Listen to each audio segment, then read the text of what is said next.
Hi there. Hey, everybody.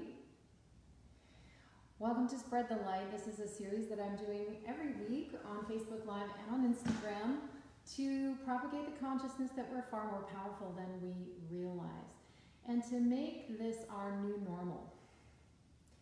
To make this consciousness and this way of thinking our new normal.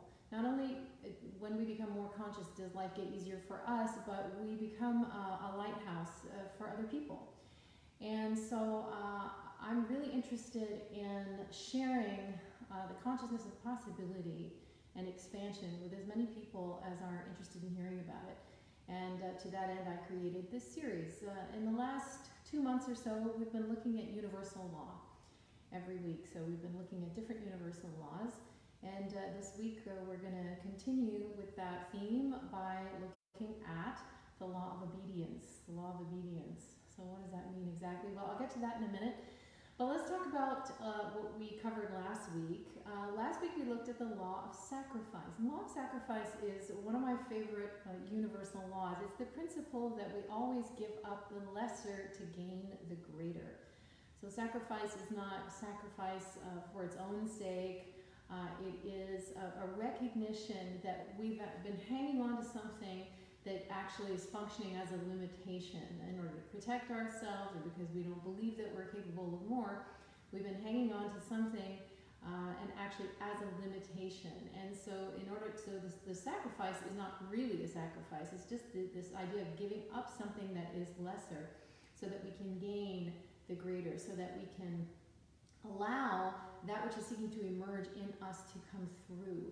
So we talked about the fact that focusing on the greater makes it easier to give up the lesser. And just as we've been looking at this for the last 2 months, I've been teaching about how the fact that what we focus on is amplified in our experience, because our awareness is like a magnifying glass, and whatever we focus on gets amplified by the universe, because the universe is infinite abundance.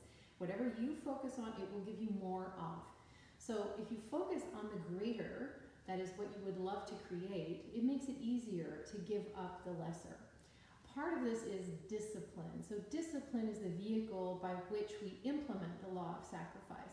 And discipline starts with disciplined thinking. In other words, I get to be the one who controls what I admit into my mind in terms of thought.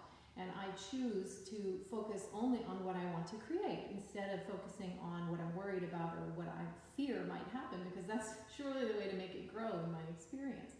So disciplined thinking is something that we don't really think of. I mean, we don't consider it to be such an essential skill, but disciplined thinking is absolutely the number one tool that will help you grow your awareness and enable you to control the or let's not use the word control, let's look at direct our life force energy in a way that is going to contribute to your growth, expansion, and the sense of possibility that you have with each new day. So that was what we talked about last week, the law of sacrifice, and I invited you to ask yourself where in your life right now you could focus on the greater in order to make it easier to release something in the service of a dream that you have for your life, or what you could make welcome in your life right now through the practice of discipline, and what that discipline would look like. So I asked you to consider who were the people that you could surround yourself with that help you stretch and expand your thinking, and what 3 to 5, let's say, resources you could begin to access in order to improve and expand your thinking, or what were 3 to 5 things that you could cut out in order to protect your thinking from negative influences. Hello. I love it when you guys drop me a heart or hello, and always feel free to comment in the comments on anything that we are covering. I love it when you check in with me during the week. Thank you to those of you who send me private messages about how these lessons are affecting you and what they mean to you. I really appreciate that. So, and it's very inspiring. And if you feel so inclined, you can comment on anything that I speak about during the lesson in the comments. It's always encouraging to other people if they're feeling like they might want to share. So let's look at this week. What we're looking at is the law of obedience. The law of obedience, well, it doesn't sound like very much fun, does it? Because we have this old idea of what obedience means. It's somehow, you know, subjecting yourself to something that has more power than you, but that's not at all what is meant by the law of obedience in terms of universal law. The law of obedience is about getting in harmony with the laws of the universe. And when we do that, life gets easier. Life gets easier. It's not about subjecting yourself to something that you don't want. It's about getting in harmony with the laws of the universe, which are already operating. And when you do that, you feel better. Your life expands. Things become more graceful and more easeful for you in your life. So we're going to talk about that. We're going to talk about the difference between doing what is natural and doing what is normal, because they are not at all the same thing. So let's talk about getting in harmony with the laws of the universe. The law of obedience is about getting in harmony with the laws of the universe and the way the universe works. Now, we are the only creature who has been given free will, this amazing gift and power of free will, the power to go our own way and to make up our minds and to if we choose to, go in the opposite direction of truth. The infinite has given us this gift as a way to experience all possibilities in all dimensions, and eventually so that we could learn to come back into harmony with the universal law when we have, after we've decided that we're going to go our own way, right? So now the truth is, none of us can function outside of universal law, because the universal law is no different from the law of gravity, right? You can choose to ignore the law of gravity or say that you don't believe in it, but you can pretend it doesn't exist, but that doesn't mean it's going to go away. If you jump out of a tree, you're going to head to the ground. That's the law of gravity, you know. The law of thermodynamics was not invented by the Wright brothers. They simply learned how to get in harmony with it. They learned how to harness what was already true, and that was how they made their lives easier. They were able to get a plane off the ground.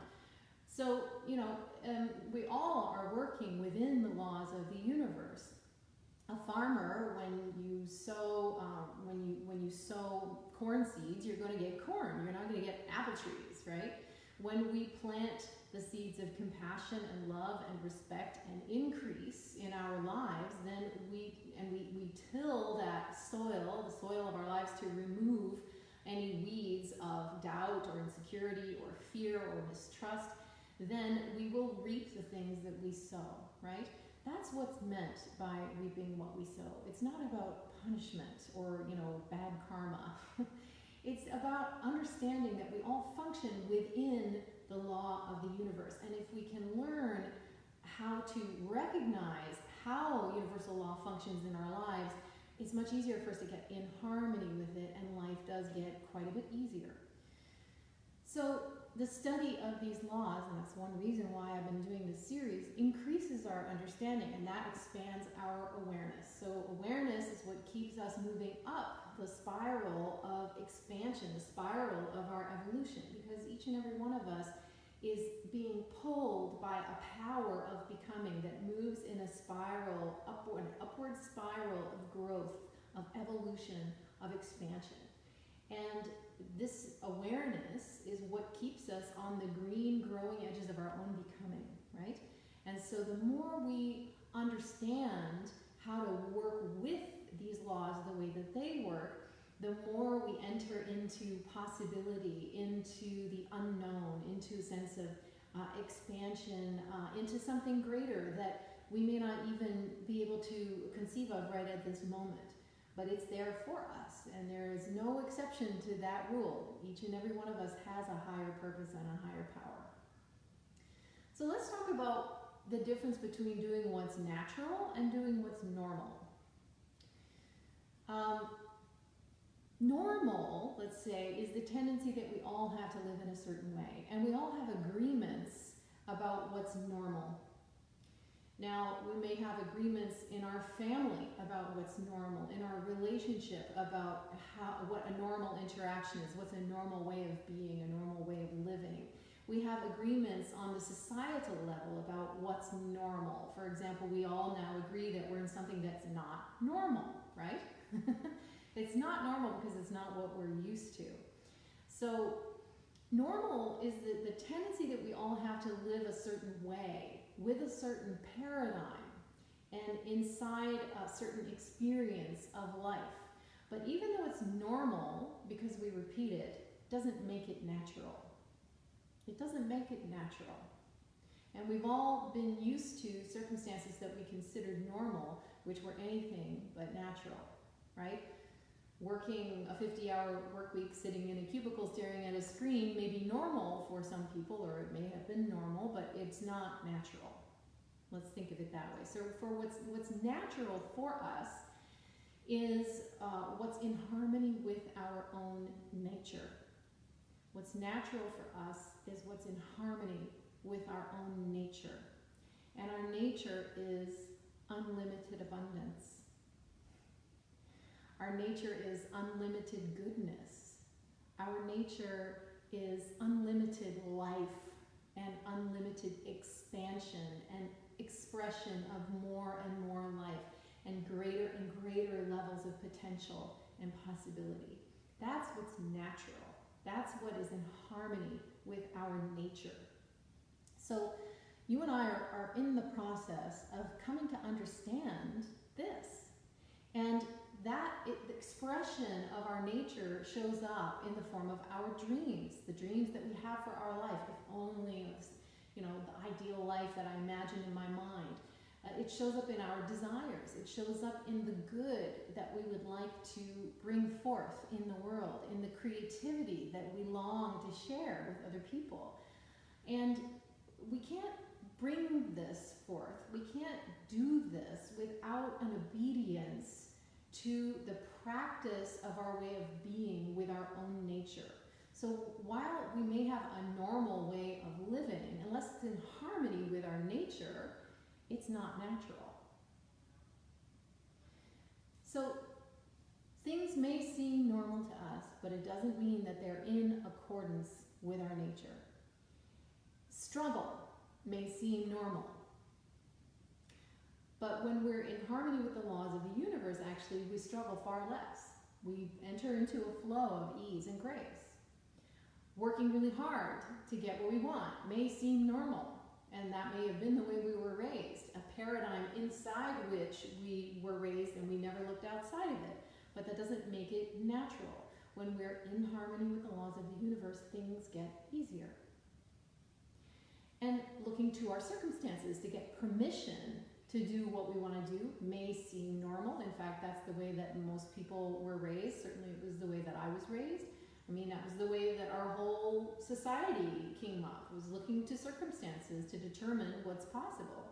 It may seem normal, but when we're in harmony with the laws of the universe, we actually look inside ourselves to determine what we want. It's a completely opposite way to the way that we were taught. So normal, as it turns out, is the way that most of the world operates, but that doesn't make it natural. And here again, it seems to me that because of the current situation that we're in this world situation, we've been thrown out of what was normal, and we're having a chance to consider instead what might be natural. Getting in harmony with our nature. We've been given an opportunity to get in harmony with our nature. I've spoken to so many people in the last couple of weeks who were not able to continue in their normal way of life, unable to go to work, who, now that they've had a little bit of time and space to get more in harmony with what is natural, in harmony with their nature, are starting to say, I don't think I want to go back to that job. I don't think I want to go back to that way of doing things. And that's because we're starting to feel what would be natural for us rather than obeying what we've always considered as normal. So this is a really important understanding with regard to the law of obedience and therefore the laws of the universe. So let's consider all the laws that we've covered so far in this series, quite a few. And as I'm going through them, one of them may light up for you. It may feel like something that you really want to get into harmony with. And if so, think about how you might get in harmony with this law. So let's look at what we've looked at. The law of, the first law and the granddaddy of all the laws is the laws of vibration. And that simply means that everything has a frequency, everything vibrates, everything in this universe, whether it's subtle or grosser in nature, it has a vibration. From that comes everything else. The law of thinking is the law that says that everything is created twice. And to pay attention to what you're paying attention to, because what is created on the level of your thought should be replicated on the level of form if you pay attention to it enough, right? And that might be something that you really want to create if you're conscious, but it also might be something that you didn't want to create, but you didn't understand because you didn't understand how universal law works, that you were focusing on something and bringing about an outcome by your focus on it that you actually didn't want. And we, all of us, do this until we start to understand how this whole shebang functions. That's the law of thinking. The law of supply.